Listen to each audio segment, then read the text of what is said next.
literally just me the whole time. Oh my God. All right, here we go.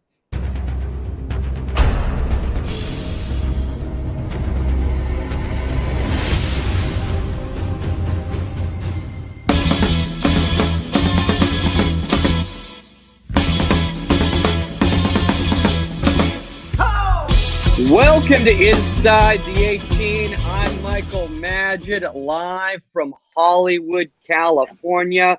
With me, you know her as the #1 Angel City hype woman, the one and only 99 World Cup winner, Saskia Webber. What's up? Right? What's up? We are Angel City. We got our Angel City going. We got our Angel City going. Our new crest. I gotta love it. It's awesome. It's awesome. And shout out to Angel City for an awesome logo reveal party yesterday. We had a lot of fun there. A lot of craziness was going on. Saskia grabbed the mic. She started some impromptu. It was too quiet. It was too quiet for me. I had to get in there. Going back to my club days, yes. Well, look, I mean, honestly, you got the dance floor going with not only just the youngins, but also the oldins out there, too. So yeah, that was awesome. That was awesome. Mike, are we live? We are live. Why? Can you not see it? No. Yeah, we're live. Right. I'm pretty sure. Yeah, I'm seeing everybody waving right there. Well, this is an interesting segue. I was going to talk about the fact that with Angel City coming next year, there's going to be a lot of rivalries coming in.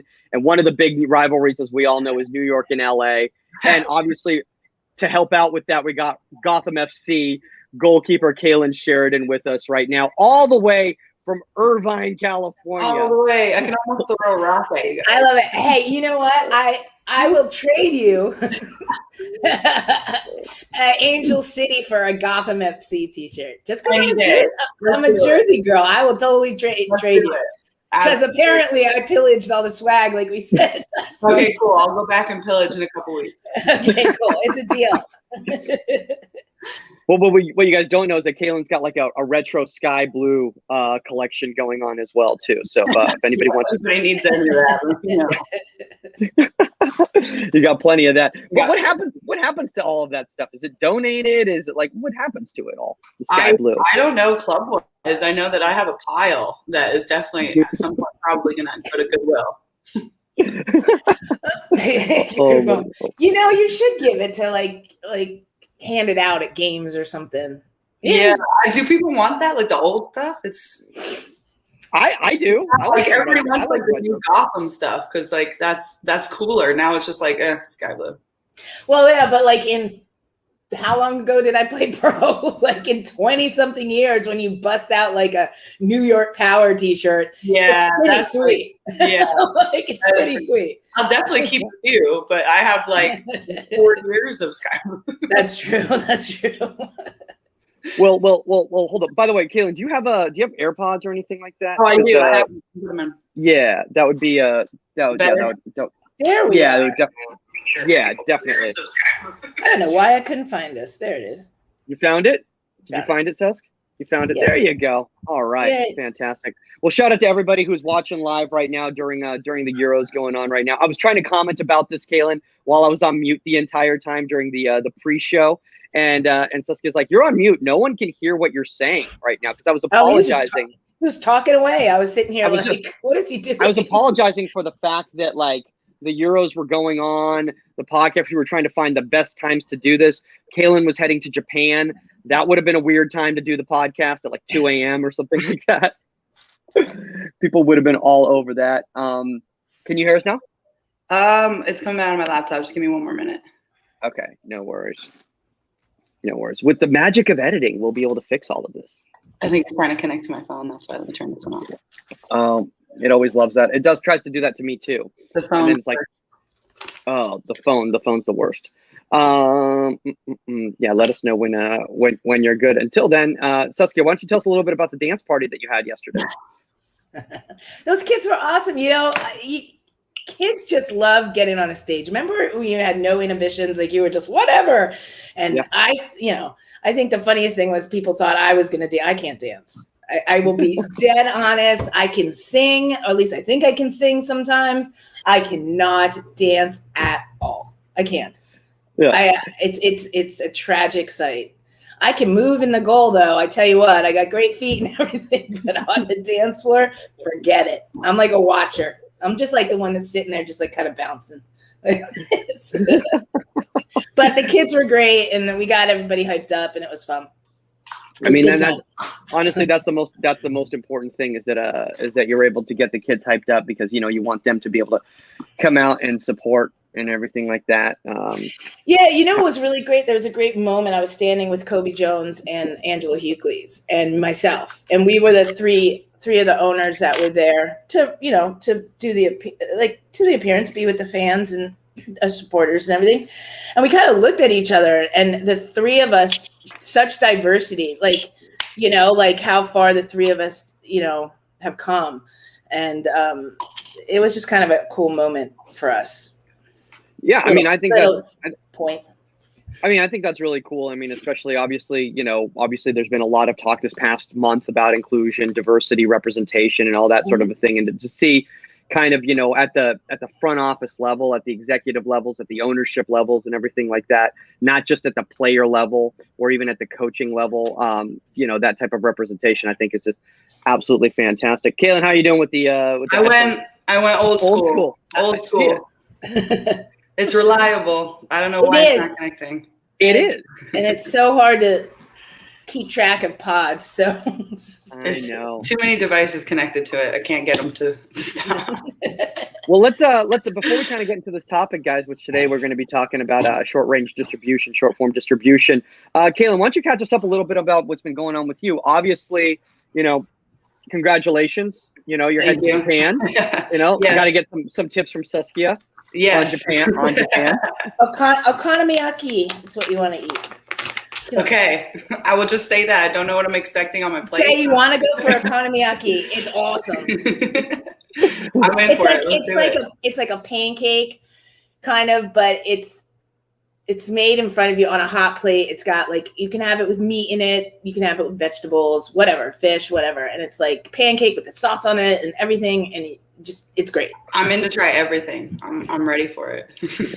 It's great. And then as far as sushi goes, it's really expensive. Yeah. Unless you go to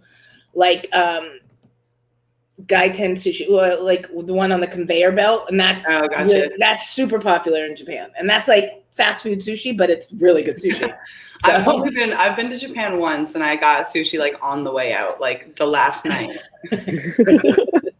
So I don't know. I don't even know if it was good. I just remember I wanted something, and I was like, sushi, we're going for it. Okay, there you go. Hold up. Do you mean on the way out, at the airport on the way out? You're the night before we left. I was wherever is the closest sushi place, I'm finding it. I'm going. Oh, there you go. Well, honestly, we're excited about the fact, obviously, as Saskia knows, it's a limited selection when it comes to the Olympics. So it's always kind of a stressful situation on who's going to be able to make that limited roster.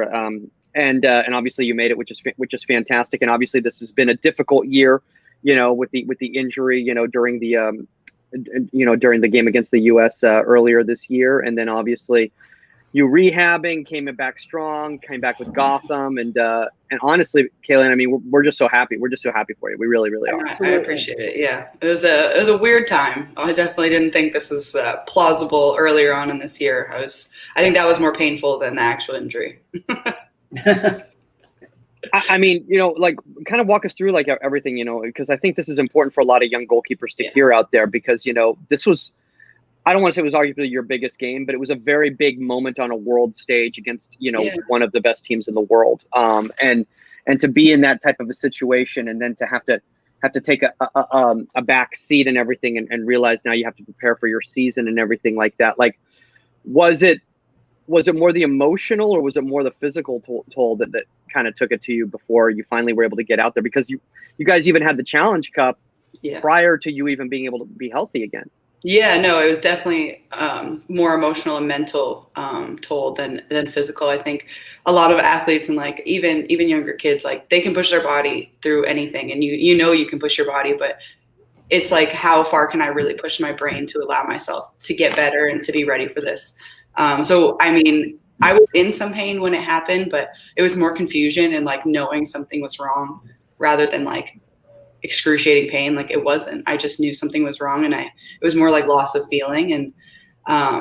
And then it was completely mental of like, this was a really big opportunity for me. I wanted to push for that starting spot. I know that the Olympics are like 6 months away. They were delayed. So like I've had all this extra time, and like I've really been putting extra effort and really pushing for this opportunity. And it's just like within an instant, I felt it all just kind of be taken away from me. Yeah. And so that was definitely more mental and emotional. And that week of trying to figure out what happened, getting all the MRIs and meeting doctors and figuring out, you know, how am I going to fix it? How am I going to get better? What does my timeline look like? Is this even realistic anymore? Was definitely completely mental and emotional. Like I was walking around, like I was just like, I feel almost like I'm faking. And I said that to my team doctor. I was like, there's no way. Like this is the reality of things. The first doctor I saw told me it was going to be 5 to 7 months. And that was completely out of reach for me. I had 4 months. I had 4 months to get back. That was it. And I had to be ready in 4 months. And so I was going to see doctors, and luckily I had an amazing group of people in my corner to help me see all these different doctors. And I live in a great area. I live in the tri-state, so I can go to New York, I can go to New Jersey, I can go Philly. And I did. I went around. I was calling doctors in Canada. I was trying to figure out like who had the best plan of action for me, and what was going to be the best one that I wanted. And all these doctors that were on my team, doctors and trainers, you know, were like, listen, you're 25. If the best course of action is long-term, like you need to be realistic, and it might be just not the time right now for you to push for something that could affect you long-term. Mm-hmm. And I had to come to some really hard decisions with, you know, there were some really, really short-term options that were definitely going to impact me in the long run. And I had to be smart about my career choice at this point, and not impact me in 10 years in 8 years when, you know, I could still be playing, but this injury would probably affect me then. So I found a really amazing doctor who said, you know, we'll do the surgery, which is a longer term recovery, but with some progressive, you know, physio, we'll be back. 3 months, we'll be back. He said, if we really stick to it, we do everything right, you know, there's a possibility. He said, there's a possibility for 3 months. And I said, that's all I need. That's all I need, a possibility. You know, I can't do this risking my career thing where I don't do it and it affects me in 5 years and I'm done. Yeah. Yeah. And I don't really want to hear the sit on your couch for 6 weeks and wait your 5 months. I don't want to hear that. That's not me at all. I need to be doing things every day. And this doctor was like, we'll have you walking that day. We'll get you up on your feet. We'll do it. We'll figure it out. And if this is something like, if it doesn't work, I just want you to know that's also something that could happen. It could be 5 months. And so I had amazing people in my corner, like I said, and we said, let's go for it. And, you know, on the right side, if it goes right, we're looking bright. We did everything right and we look amazing for it. But if it doesn't, it's just normal. Yeah. I mean, honestly, I mean, I think, you know, Kailen, first off, I mean, you know, shout out to you for, again, you know, being smart about everything and being mature about everything and responsible about everything. Because let me stop right there, because I was definitely not mature and responsible in the moment. Okay. I have some incredible human beings in my life who were like, you're being stupid. You can't risk it. I will be honest and open and know that I was definitely like, get me back as fast as possible. We gotta go. And they were like, sit down, you know, like, let's be realistic and smart. So at the end of the day, I did make that decision, but I had some people, you know, helping me along the way to just be smart and calm and mature. Which is extremely important. Obviously, you know, we know a lot of those people, and, you know, and shout out to them because they've been obviously extremely, you know, generous to us as well too. And Saskia, I know this is something that you've always discussed with people as well too, is that how important it is to have that support group, especially when you're going through something like this. Even if you're a young kid going through something like, you know, getting dropped by your club team and having to find a new team, like if you have people around you that are going to be there looking out for the best of your interests rather than you going at it on your own.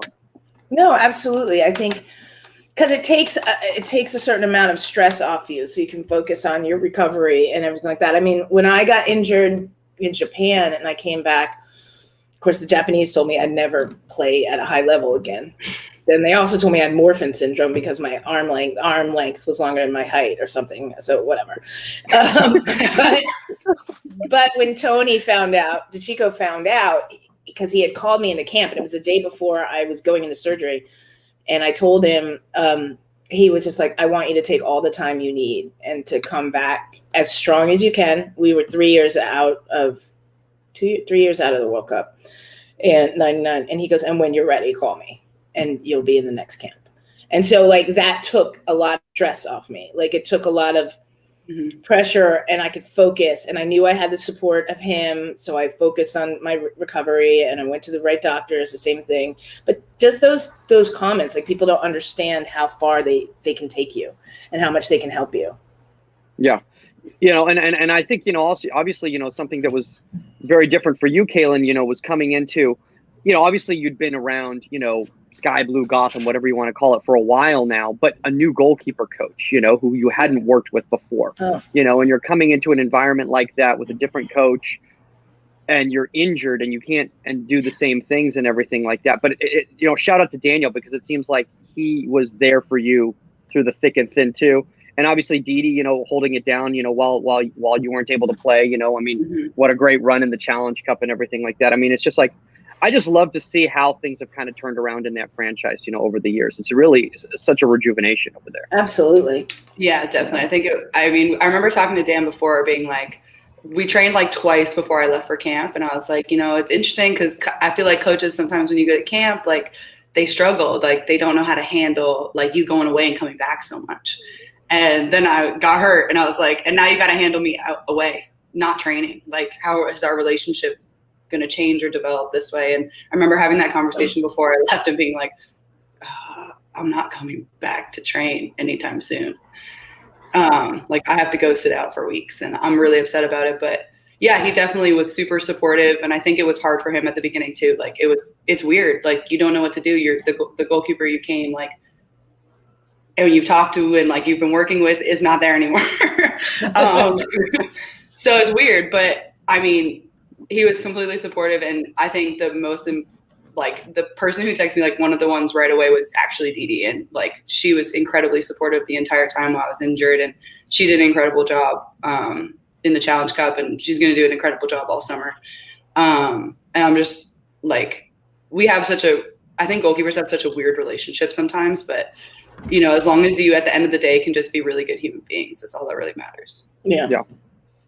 And I love the fact that you brought up just that kind of that human element. And sometimes that's, sometimes we forget about that when we're talking about the X's and O's and, and all of that. But these are human beings, and they have outside lives, and they're affected by, like the way they kind of talk about it. And Saskia, you've discussed this before in the past in regards to, you turn on the news report, it's like so-and-so's having an MRI, and it's just a footnote type of a thing. And you're like, you don't realize how much that's a lot going on in that person's life right now. Like, you're just thinking about them from the field standpoint, but what about them going to the grocery store and hanging out with friends and, and all their, and kids and responsibilities and all sorts of different things that you just don't kind of take into consideration, So I love, I think it's when you need the support more than anything, is when it shows people's true colors. Like if they stand by you, I had a teammate that ended her career off an injury,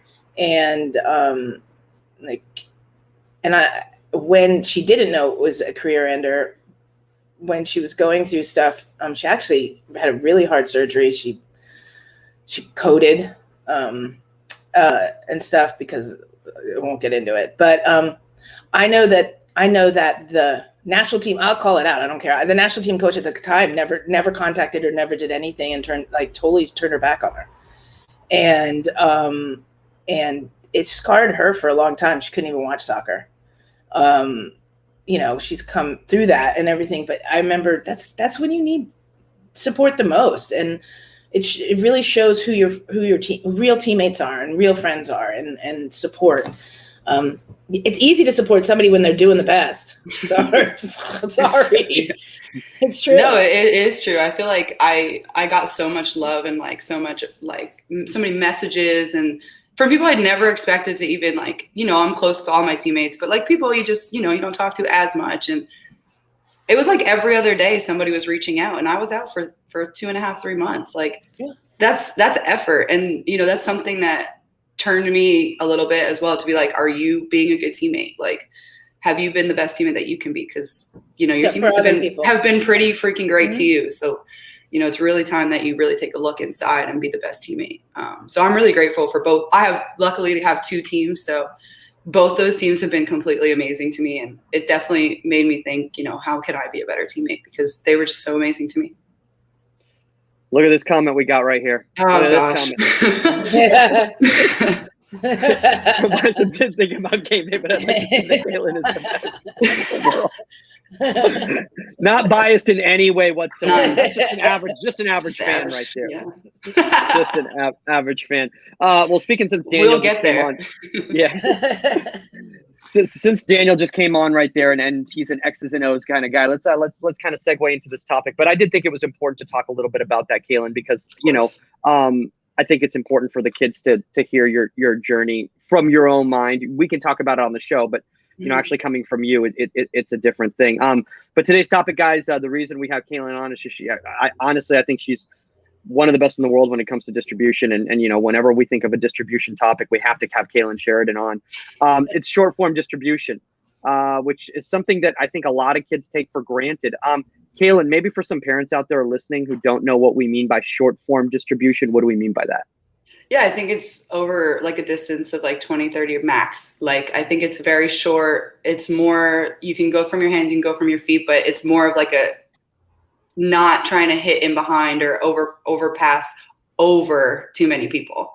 I think a lot of the times we talk about short form, we automatically think like roll or pass, but there's so many different ways that you can distribute. And I'm very honored that you guys brought me on for this one, because I think 2-3 years ago, even maybe a year ago, this was like one of my biggest areas of improvement. If you ask me like him behind, like all day, I have that.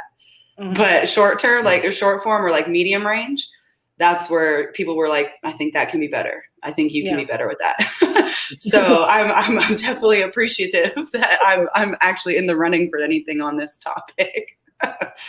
Go ahead. I think it's a place where a lot of people struggle. You see, you see young goalkeepers give balls like over 20 yards or 30 yards, and they nail their teammate in the chest. Yeah. They throw it, it bounces up into their quad or into their midsection.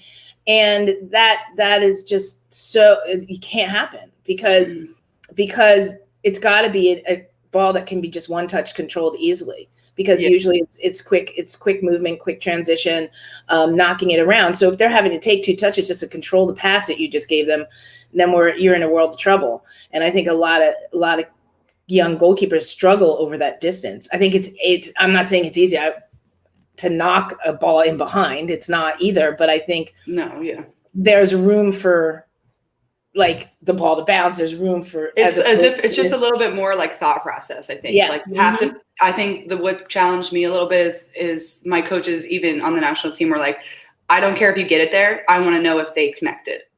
It doesn't count if they don't connect. Right. And so that was like the biggest thing for me. Like I could get it there, but it was like you said, it might've been at their knee and they had to like take 2 or 3 touches, and now they have to knock it back. Right. And they were like maybe getting a toe on it to hit it in behind and hope somebody was running.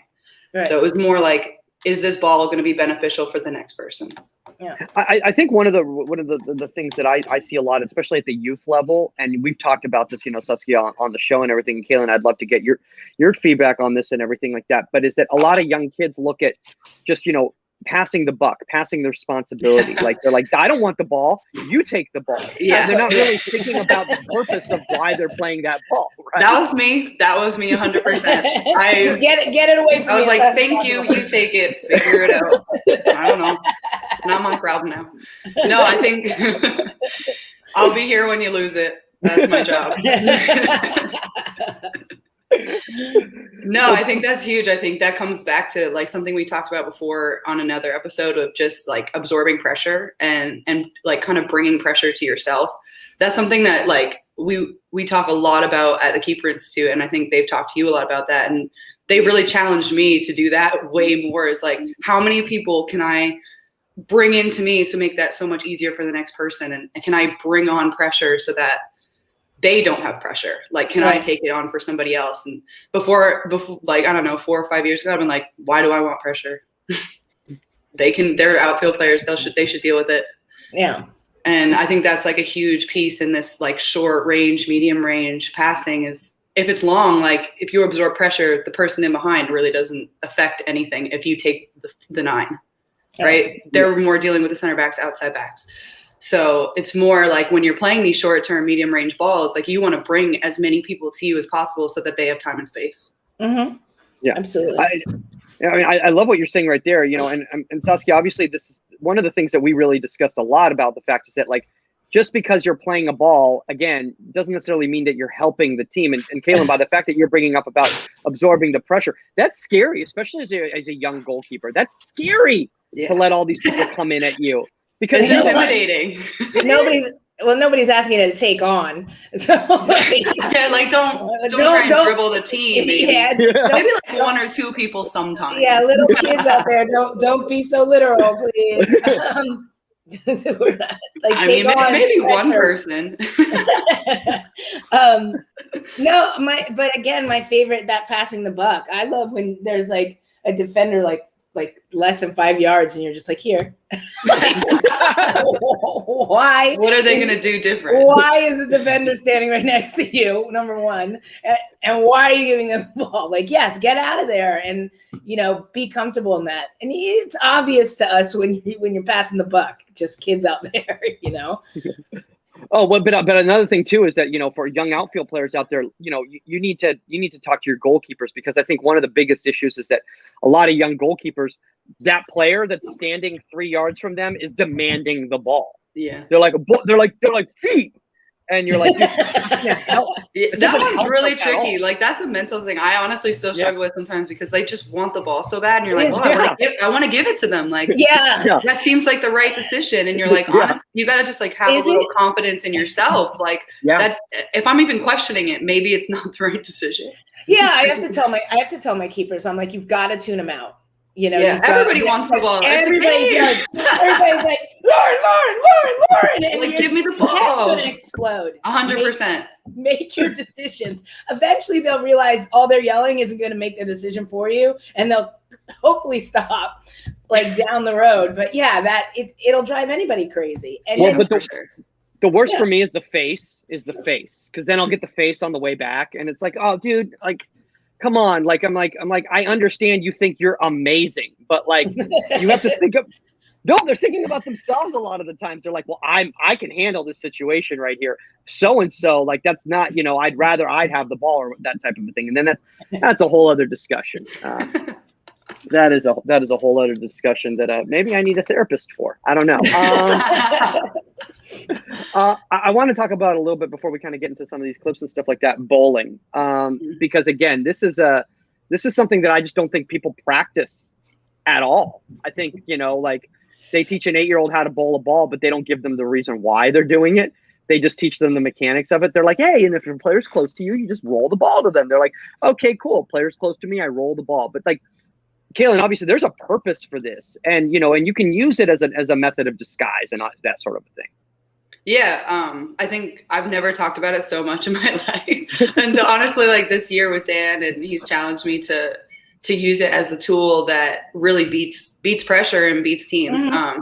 That's something I really didn't think about, and now I am, and I'm seeing it a little bit more in the game, and why I'm doing it, and what benefit it actually does have. Like, we know that the throw is powerful, but it could bounce, and it might not get over the people you want it to get through. And I think we can also use it as like a disguise.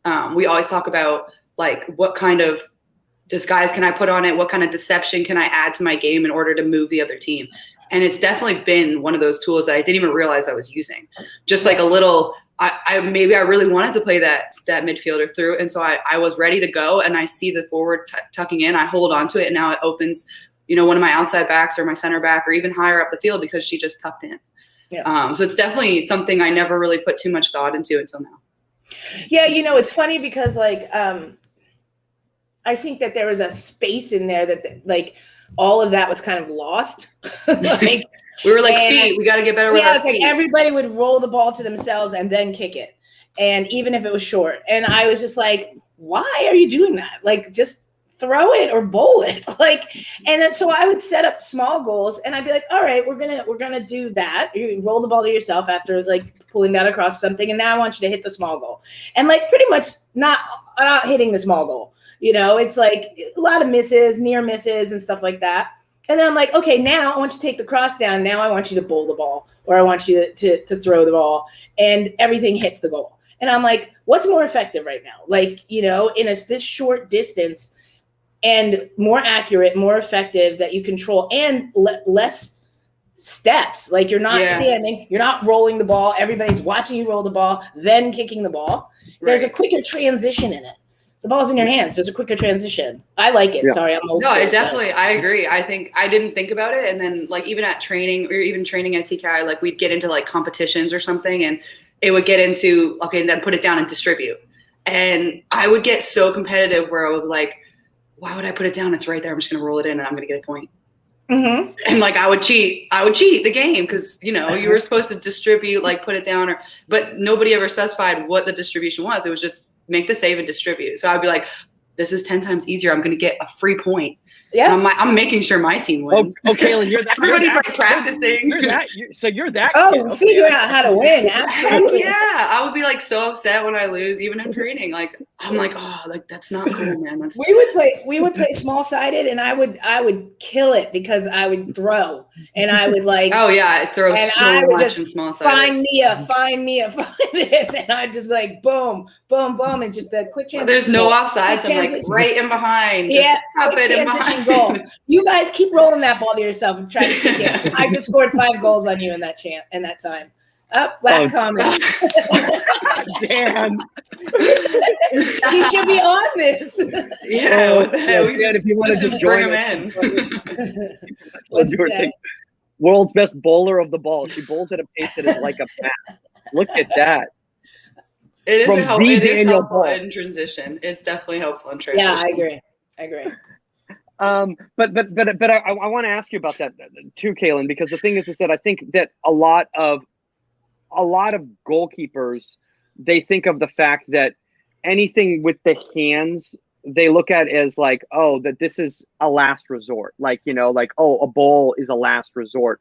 Nothing was open, so I'm defaulting to just playing the ball to this person right over here, type of a thing. I think we just think that that's not as like spectacular. Like we see, I don't like if you actually are watching. I mean, I have the Euros on right now, so I can literally watch. Yeah. But if they're bowling a lot, and absolutely. I think we just like we play it off as like, oh, it's not really that like impressive of a skill, because if you put it down and you ping it to the 7, like that's pretty impressive. Like you just played over 6 or 7 people. See, and I think, and the funny thing for me is, I think if you can, just go to throwing in itself. I think if you can one hop it, like into midfield. I mean, if you bowl it through the midfield, you've bypassed the important players that you really needed to bypass. And you can do it right on their run. You can lead them, everything. I think that's incredibly impressive. I'm like, all right, nice arm, Absolutely.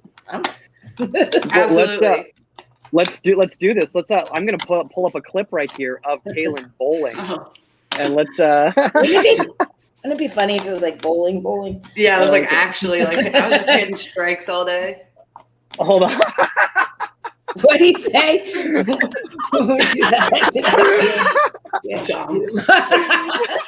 Neither am I, by the way. Neither am I. It's those holes in the ball, and I'd rather just palm it. Yeah, exactly. If I could just palm it and roll it, I totally agree. The holes throw me off. For those of you guys who are listening to the audio, she just put in, she's actually not good when you get to the bowling alley. She always asks for the bumpers. I don't ask for the bumpers. I'm too competitive for that. But I'm definitely not the best at bowling. And I think Okay. everybody thinks you're going to be, Yeah. and that's like the worst. They always are like, "Oh, you're a goalkeeper. This is what you do. You're gonna be like great you at should bowling." bowl." I'm like, And I just want to throw it as hard as I can at them. So no, it's actually the complete opposite. I totally agree. I'm so bad at bowling.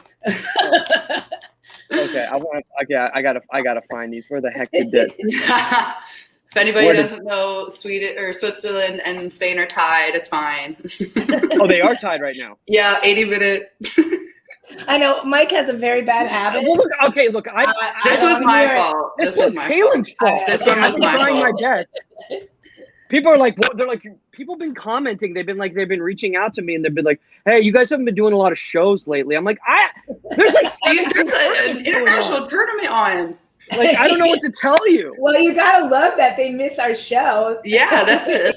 That's nice. Yeah, no, that's a good thing. That's a That's a good thing. compliment. Even though the That's a Euros are, I'm actually Even putting though it the on there. Euros, yeah. Even though the Euros are on, yes, I'm actually Okay. putting it on too right now. Okay, let's see here. Okay, so I'm going to share my screen here.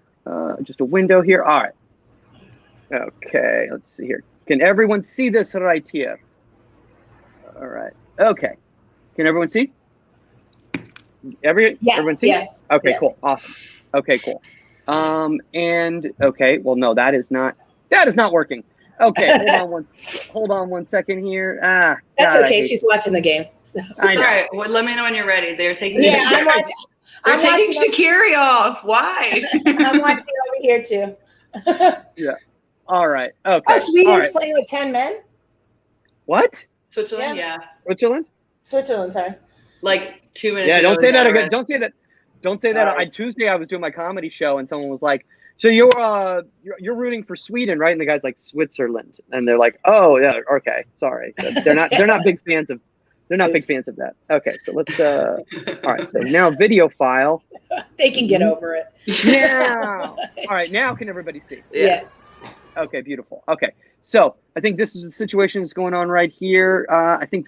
Who's See, this again? there's a person a yard. Roll it to her. Roll it to her. Okay, so see, now you're creating depth, Kailen, it looks like, by just kind of backing up right there. So everyone thinks you're going to go long right here, right? So you look at, so now the team starts jumping, right? That team starts jumping.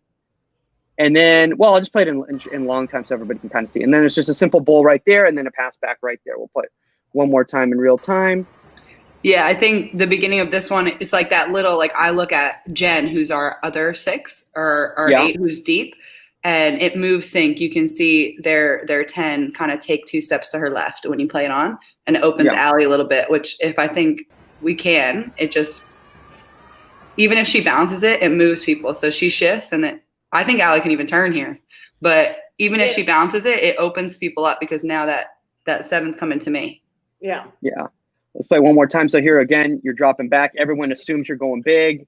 The team jumps, and then that opens up that gap right there. I love it. I absolutely love it. I mean, I think that's showing bowling with purpose, in my opinion. You know? Yeah. So everyone's like, we're watching the game. Everyone's like, yeah. They're like, sure. So it's wait. No, tied it's right now? definitely, yeah. It creates like a little bit more movement for the other team, which opens people up. Anytime that you move the other team, it creates a pocket somewhere. You just got to find it. Yeah, absolutely. I mean, I think that's like a really important thing, you know, Saskia, if I can take you away from the game for 1 second right there, because that. What are you talking about? Okay. I take responsibility. He's the one that looked up, not me. I'm just gonna start looking everywhere. Oh, Kailen, Monday we were doing the show with Luis Barraza from NYCFC, and it was during the PK shootout. Oh, So- bad oh my time. God. I know, and I'm like, oh. I'm like, Oh, and then someone's like, top hand. I was like, wait, what just happened? So I tried to be appropriate about it. I tried to keep the TV off today. Honestly, I just forgot to turn on the TV is really what happened. It's like I woke up this morning and I scrambled to try to get ready for this. You know, because I'm not good at waking up early. And yes, I considered this early. Okay, that's a sad state. Yeah, I had a rough. I was rough getting up too, but for other reasons, I think. We won't get into that. Shout out to Angel City for a great party. Hey, I'm retired, man. Hey, you went through it all. You can enjoy it now. That's right. That's right. Kailen, I have a question for you. Like, what kind of, like, when you're watching kind of like the young kids at TKI and stuff like that, and when you're working, with the kids yourself as well too, what's kind of like outside of just passing the responsibility? Like, what's one of the other main mistakes you kind of see when they're playing the ball short? I think what happens after you play the ball. It's where's your supporting angle? What kind of information are you giving them? It's not just passing the responsibility as in like moving the ball into pressure for them to not have anything, but like how can you be more supportive once you've played that ball?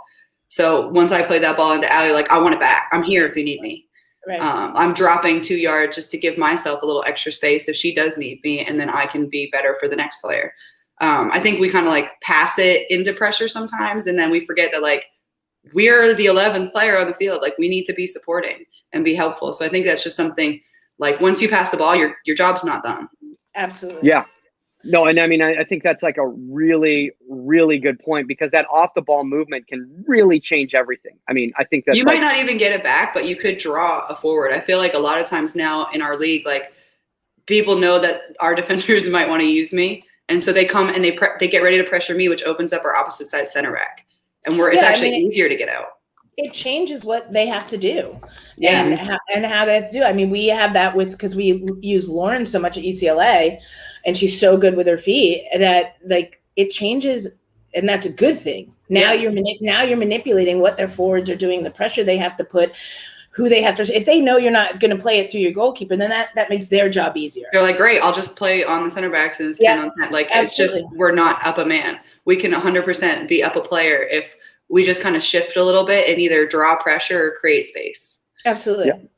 I think the kids, I think for me, it's the casualness. It's that kind of flippant, like, oh, here's the ball stuff. It drives me crazy. We got to be like those players we're annoyed with who want the ball too much. Like, give me the ball back. Like, I'm giving it to you. Give it back to me. Yeah, I'm like, if you're going to do something, do it professionally. Do it with purpose. Don't just go like, oh, here's the ball.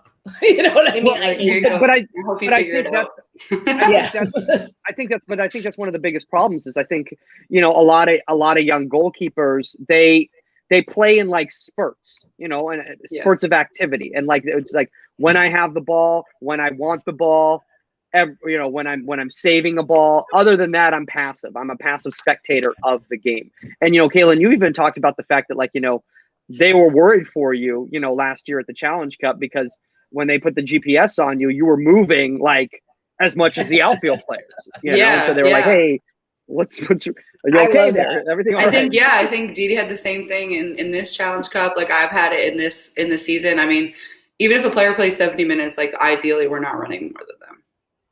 Right. Yeah. But sometimes you are, and it's just that extra couple like hard steps to give space and open up space for yourself, or open up space for your center back, or even just draw the attention of their midfielders, and that allows our midfielders to turn. Yeah. It's the same thing our forwards are doing. Sometimes it's thankless running, but it actually impacts the game a lot.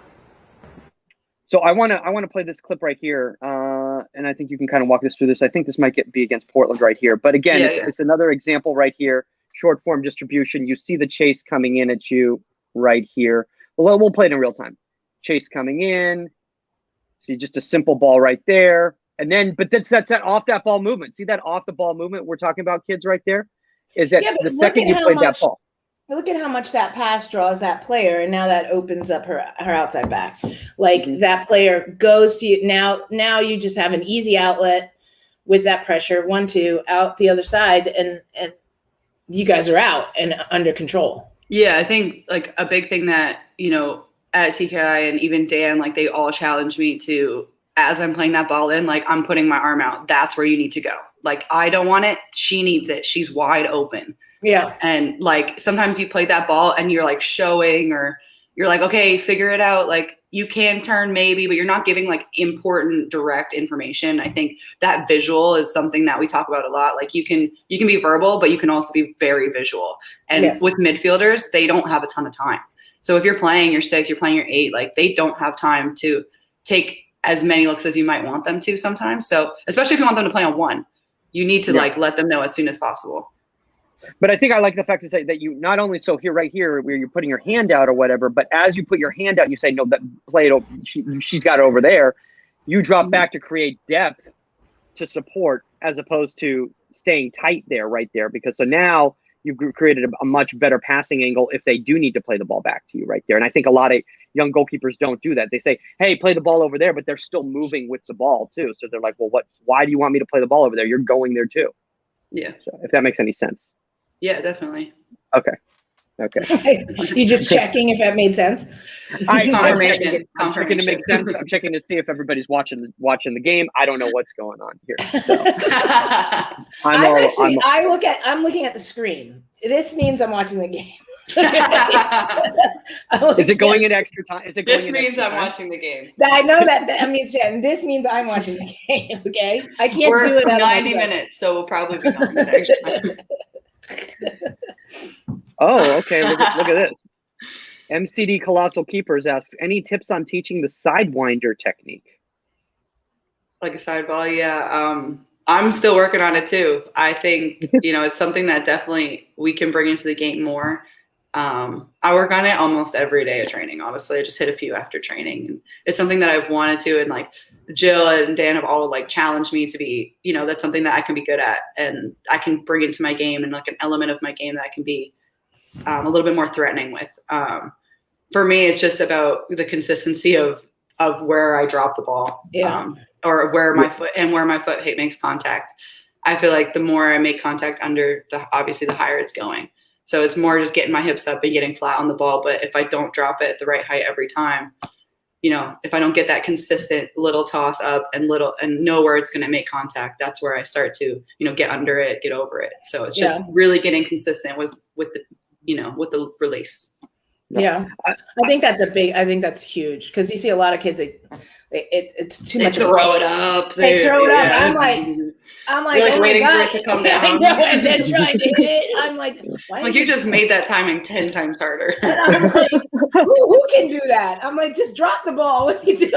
Like, it's about getting those hips up, and my hips are tight. That's my favorite. It's the toss. I'm like, do you know how much error can happen? How many bad things can happen while that's coming down right now? Like, I find like it's actually like I practice over the shorter distance so that it's more consistent. Like at the end of training, like we'll hit like 15 back and forth just over like 15 yards and maybe get to 20 yards. And I try to like hit the crap out of it sometimes. And that's just, it's not the best use of it.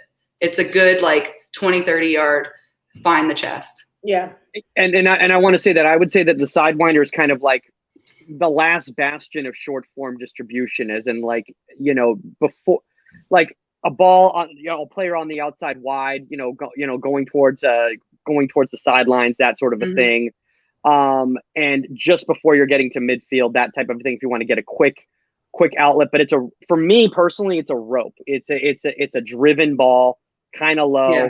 Lauren hits a fantastic one, in my opinion. It's a little unorthodox, but it's fantastic, and it just gets right to the player right there. So that's how I would see it. She hits one of the best I've ever seen by far. But she had to, and I'll tell you, she had to work on it and work on it and work on it. And before I came in, I know that Jenny had her just nonstop working on that and her distribution, and she put the time in and the repetitions for sure. Yeah. And she does it, and she does still every day. Every day there's some form of distribution in our training. I've got a question right here, for you, Kailen, because I think one thing that I see a lot of times, at least at the youth level, is that when it comes to a short ball, close ball or whatever, it's very linear. It's very straight. Mm-hmm. They're basically forcing the players to move kind of in a grid as opposed to be natural with their movement playing. I don't see a lot of diagonal short balls by young goalkeepers. I see it's just straight up, straight down, straight side, blah, blah. Do you think it's because we're not coaching them enough on it, or do you think it's just because they're just so used to just up, down, left, right, that type of motion, as opposed to the whole 360 degrees. Yeah, I mean, it could be just the way that they're like trying to think is the safest, you know, like directly to the player instead of maybe into the space or maybe challenging their players. It could also just be, you know, like the setup of your players. Like you want them to move. And if they're just like directly in front of you, like you got to think, is this the most beneficial way for them to get up the field? And if I play a straight ball to somebody who's facing back to me, most of the time my intention is to get it back. Yeah. Most of the time, if I'm playing a directly straight ball that's like at somebody's feet, I'm probably going to get it right back if they have pressure. And I think we start to like look into those, like even slight angle. If I'm leading somebody into that space, it's on an angle. They're not directly in front of the ball. Like it's into the space in front of them. Yeah, I think it could just be like the comfort level of the team or the comfort level of the goalkeeper. Or in my case, it's intentional. Like I want it back. If I'm playing straight, I probably want it back. Yeah.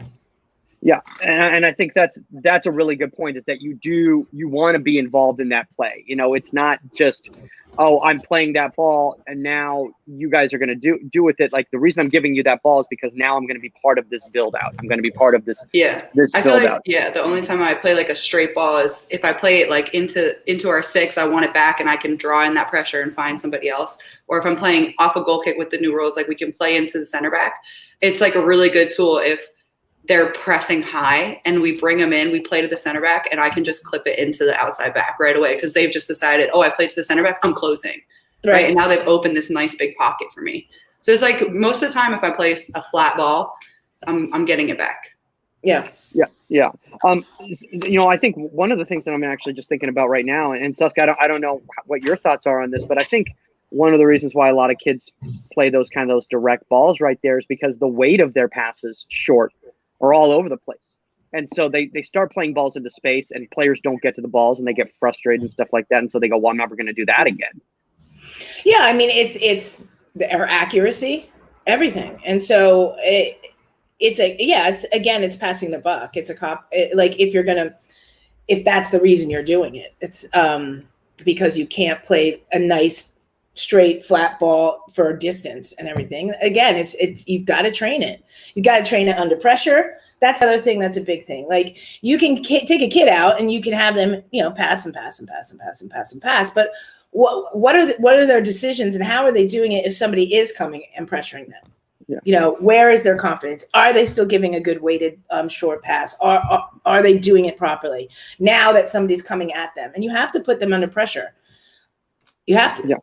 Yeah. I mean, because you could just sit there and pass the ball all day. But the minute the kid goes under pressure and he falls apart, like, you know, or he takes on the whole team, we've got to address it. Man, some great questions here, people. Honestly, this is great. Look at this. So Daniel Flata asked, how might a young goalkeeper look at his picture? Sorry. I love his picture. It's Chevy Chase. It's Chevy Chase in Vacation.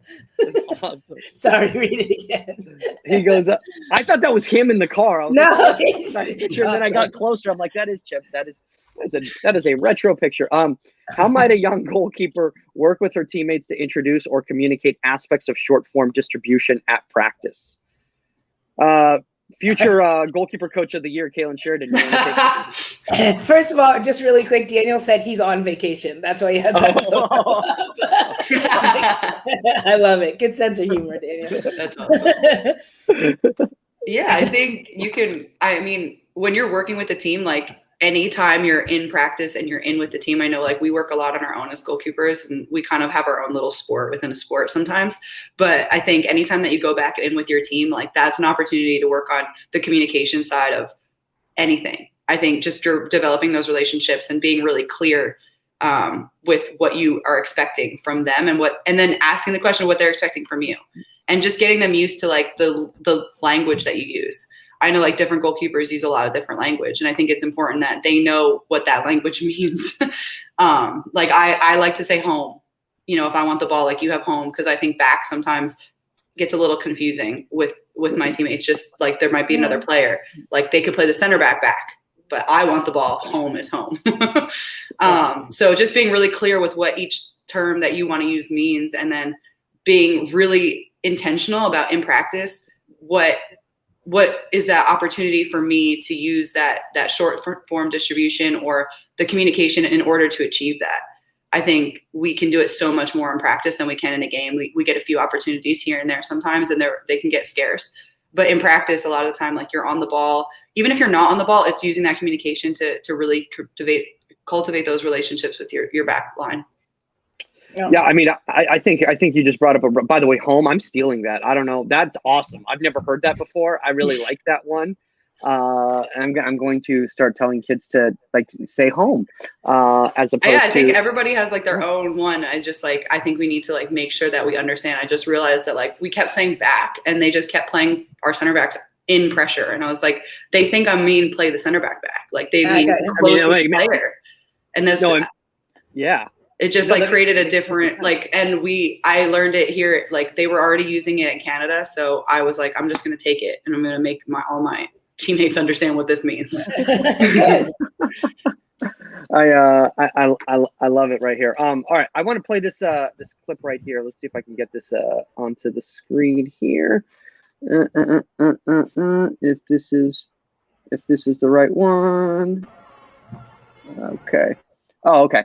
So basically, I think what happens right here is, Kailen, you get the ball on a diagonal, players chasing in, you see that, and immediately play a ball across like that. It looks like a simple play right there, but it's the disguise here that I really like. So if we go all the way back kind of to the beginning of the play right here, ball's played in, the chase is immediate, you recognize it, but before they get too close, you still see that gap space is open, and then you play that ball back across. Boom, yeah, I think there's a lot of like you have to read the direction of the run from the forward, and a lot of times like the forward will run directly at you to prevent that pass back to the center back. But this one was making sure that I didn't take a touch across my body. She didn't want me to switch the point of attack, and so just reading that opportunity, like sometimes they're going to give you something every time, and you just have to figure out what they're going to give you. So it's that angle of pressure and reading it, because I do have the outside back here. But you can see as soon as she plays this ball back, the forward changes her run to kind of go into the space rather than directly at me. Yeah. Yeah. And then boom. And then now, was this a conscious decision based on just the fact that the ball was played more towards your inside foot than your outside foot to just play it with that one, as opposed to take a touch across and chase it because you didn't have enough time? No, I think this actually is a better setup for me to take a touch across. I think it's way better setup for me to like take a touch into the space and play the other side. But I think like as this ball is coming across, everybody's starting to shift, and so it's opening up this side of back again. Gotcha. Saskia, any thoughts? Sorry. Sorry, repeat it. No, I wasn't looking at the game. Sorry, my phone went off. Worries. I apologize. No worries. All right. Well, we'll play the clip again for you. Play it again. Yes, thank you. Okay. Ball comes in, the forward changes run, and then she plays the ball across to that open space right there. But that's confidence, I think, there. I think a lot of young goalkeepers would mess that up, to be honest with you. I do. And I think it's obviously the right play. I mean, you could open up and maybe come across, but I think that's a dangerous ball to send across. And I think that other forward's just sitting there waiting for you to do that. Mm-hmm. So it's the right play. I think a lot of young goalkeepers would make a mistake on that, personally. Yeah. You know? Yeah. But yeah, I think it's a tough one. I think it's just reading the direction of the run. Like she gives me that center back because she doesn't want me to take that touch across. Yeah, exactly. Oh, so you're saying she's trying to manipulate you? Yeah, she is. Absolutely. They're always. I mean, they're gonna take away something, which means they're gonna give you something, and you just have to figure out what that is. I want to talk a little bit about this because this is something. I want to talk about the fact that I could have taken a throw lozenge. What in the world was that? Oh no, we've lost him. This is Kay. This is why we don't do podcasts at 10 a.m. Sorry. I want to talk about tempo because we talked about this not that long ago on a recent podcast and everything like that. But the fact that with the tempo, with a short form ball, you are controlling the tempo, and sometimes Daniel goes hairball. You are correct. It was probably a hairball. I have a hairball. But that I think that's the problem is we're talking about the weight of the pass, and a lot of young kids, they play the ball too quick or they play it too slow or whatever. And you've got to read the tempo of the game and how fast does your team want to play? And what is the right speed in that moment. You know, like right there, you recognize you do have to play that ball quickly. Otherwise, we're going to be in a situation. Other times, if they had sat back, you're going to take time, because if you play that ball too quickly, now you're allowing time for them to put pressure on you. Yeah, I think that tempo is another form of communication. Like, how hard do I play that ball in kind of indicates to them what they can do with it. If I play it in really hard, like they need to play it on one, like they don't have time.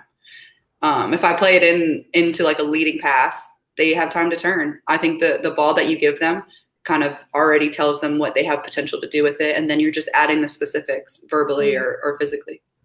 Yeah. Yeah. Well, guys, I know everybody wants to watch. Did it go into extra time? Because I don't want to spoil it for it. Okay, so I'm gonna watch extra time.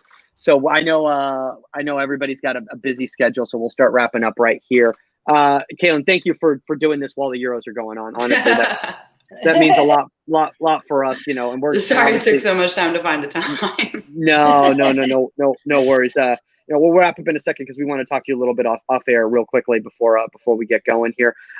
If anybody there wants to follow your journey in the Olympiad, as it's going to be, where is the best place on social media? Yeah, definitely. My Instagram, Kailen Sheridan. I'm going to do my best. I'm not the best social media, but I've been challenged by many people to definitely do better, especially in this journey, because I think it's something that people don't really get to see. Yeah. No, especially in a COVID year.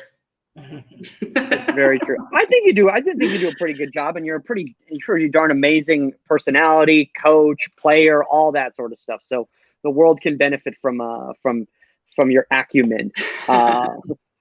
Obviously, guys, you can follow Saskia Webber at Saskia_Webber. Make sure you're following Angel City FC as well too. Saskia, I don't know if you want to shout out their handle there, but now things are really starting to ramp up out there, so there's probably going to be a lot more events coming up, I'm guessing. Yeah. Everything's at We Are Angel City. You can also go to angelcity.com to get your new swag, if there's any left. If Saskia didn't take it all. Obviously, guys, if you have a guest suggestion or topic suggestion, at Goalkeeper Podcast on all social media platforms, or contact at insidethe18media.com. If you want to reach out to me directly, at Michael Magid. I will be at Dirty Nelly's in Costa Mesa headlining. That sounds like a weird name for a place, but that's the name of the place. So obviously my career's going great. Those are the names of the places I'm playing at. I will be at the Mint next Tuesday with Saskia Webber. Down the street with me heckling. Down the street, and she'll be there heckling. I'm like, you don't want me at your show, Mike. Hold on. We're gonna play this last comment right here before we get off the air. From MCD Colossal, Kailen, Canadian Keepers Rock, with all those emojis. Yeah. Yay! Love it. Appreciate it. All right, guys. That's all the time on Inside the 18, and we are out. Later, guys. I just played the wrong thing. There we go. All right. And we are out. Later. It's too early for guys. Way too early. No more. And we are out. Later, guys.